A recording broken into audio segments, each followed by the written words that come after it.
Hey everyone, in this video I'll show you how to make a Snapchat account. Let's get started. First, go to Google Play Store or App Store and download Snapchat.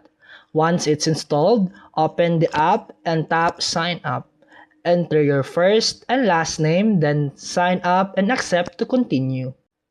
There you can enter your birthday. This helps Snapchat personalize your experience. Next, choose a username. This will be your unique Snapchat name, so pick one carefully. Then create a strong password with letters, numbers, and symbols to keep your account secure. After that, enter your email address or phone number, then tap Next.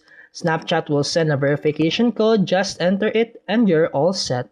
You can now add friends, take snaps, and customize your Bitmoji profile. And that's it for today's video. If you found this helpful, please like and subscribe for more videos.